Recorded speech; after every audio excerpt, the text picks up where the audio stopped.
Salut à tous. Aujourd'hui, je voudrais parler d'un nouveau modus operandi qui existe déjà depuis plus de 20 ans, dans lequel cela consiste en fait à prendre des gens pour des cibles, surtout quand ils ont un talent hors norme, quand ils sont très doués par rapport à quelque chose, ou bien dans plusieurs domaines. Ce fut mon cas d'ailleurs, où j'ai été doué dans plusieurs domaines, presque pratiquement tous les domaines du savoir. Alors, cela consistait en fait à faire en sorte que je sois écouté dans ma vie privée et qu'on m'excite, qu'on me stimule pour pouvoir être éveillé, constamment éveillé, dormi très peu. Je pense même qu'on m'a administré une substance, une molécule qu'on administre à des militaires quand ils sont en activité constante sur le front de combat. Et on me l'a administré à moi. Et je crois qu'il y a des relations avec les services de renseignement aussi, les services secrets, la CIA, la Sûreté d'État et d'autres services secrets européens. Il y a des politiques qui sont impliqués dans cette affaire. Il y a des artistes, il y a des professionnels de la santé, de la médecine, de la psychiatrie aussi. Il y a un peu toute profession confondue dans ce domaine. Le nouveau modus operandi de ce réseau criminel de plagiat, notamment très très développé et très spécialisé dans le plagiat, et tous les chefs d'accusation qui peuvent être encourus de tout cela aussi. Le nouveau modus operandi consiste en fait à enregistrer les gens chez eux, après stimulation, et s'ils produisent quelque chose de formidable, ben on peut comprendre alors que ils peuvent l'exploiter grâce aux enregistrements qui ont été faits, aller le produire et le vendre. En ce qui me concerne, c'est pour ça que je parlais du gang stalking aussi, hein, c'est une facette du gang stalking.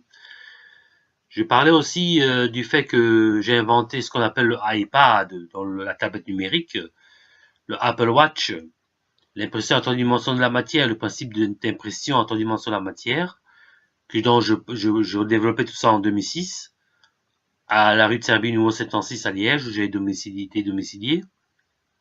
Aussi, la voiture sans chauffeur, c'est-à-dire la voiture autonome, l'idée de Facebook, l'idée de Twitter,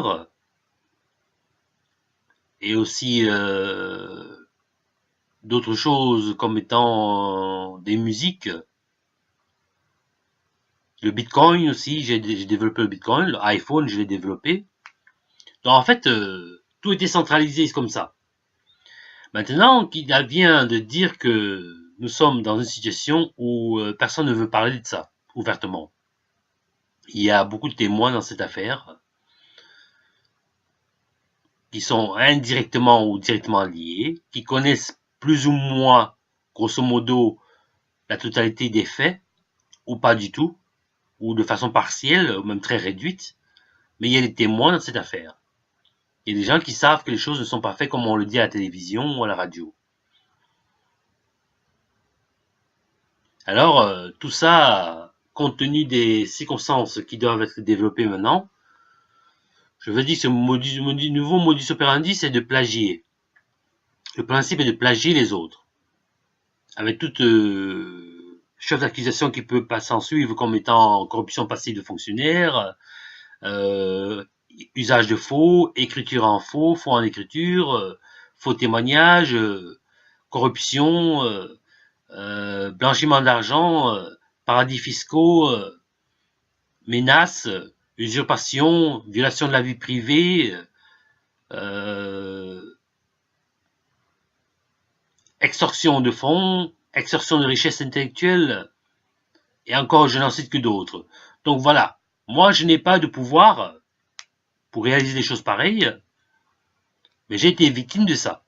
Ça fait partie d'une facette du gang stalking. Le gang stalking, c'est un harcèlement en réseau. Il y a d'autres personnes qui le vivent aussi, qui ont des facultés intellectuelles hors normes et qui sont mis hors système, et c'est à eux qu'on exploite comme de cette façon-là. Il faut aussi que ces personnes puissent avoir comment on peut dire ça, un agenda bien riche, quoi, un agenda bien rempli pour pouvoir contacter au plus vite possible les gens. Et ce ne sont que des journalistes ou des politiciens qui ont ce genre d'agenda. Je vous l'assure, je vous le jure, sur la constitution belge, la constitution américaine et la constitution européenne, sur le droit pénal belge, le droit pénal européen, le droit pénal américain et canadien aussi, que ce que je vous raconte est vrai. Je peux même vous le jurer pour rapport aux religieux, je peux vous le jurer sur la Torah, sur le Coran, sur la Bible.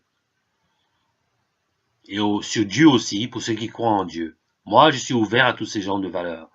Mais je ne pratique pas ça de cette façon dont on peut interpréter. Là n'est pas le sujet.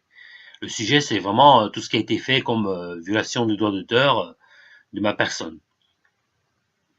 En fait, tout seul, en réalité, tout seul, je ne pouvais pas réaliser tout ça en live, dans la mesure du matériellement possible. Mais le problème, c'est que je récitais, je parlais, toutes les choses sortaient de mon esprit, ouvertement et verbalement. Et par la suite, mes recherches de thèse scientifiques de 10 ans de recherche ont été confisqués. Mes outils personnels ont été confisqués. Tout a été confisqué à plusieurs reprises. Je me suis retrouvé sans rien, même sans domicile fixe aussi, où je n'avais plus droit à accès à quoi que ce soit. Et quand j'incite que le parquet intervienne par rapport à ça, on appelle ça aussi une association en crime organisé, quoi. Membre d'une bande en crime organisé, avec préméditation et menace de ma personne. Et c'est tellement scandaleux que les gens ne peuvent pas comprendre ce qui se passe. Mais bon, un jour ils comprendront bien ce qui s'est passé, hein. Parce que bon, il y a des traces. Il y a des traces et ces traces restent toujours ouvertes. Voilà. Ils me doivent beaucoup d'argent. Énormément d'argent sur tout ça. Il suffit qu'un juge d'instruction lise ce documentaire que j'ai fait. Et les preuves, comme quoi les preuves, bon, je peux vous citer Benabar, Richard Aberdeen, Stromae, Shakira, Lily Allen, le groupe Les Enfoirés, aussi Steve Jobs, Steve Wozniak, Tim Cook, d'autres personnes encore que j'ai oublié le nom, qui étaient dans tout ça, Jonathan Paul Ive et encore d'autres personnes. Ils sont nombreux, ils sont nombreux. Le problème, c'est la mauvaise volonté politique qui fait le poids sur la justice en disant qu'on ne peut pas poursuivre à ça. Et pourtant, ça peut faire rapporter sur l'iceberg, le principe de l'iceberg, ça peut faire rapporter 1 à 5 milliards d'euros à la Belgique pour fraude fiscale. Rien que pour ça.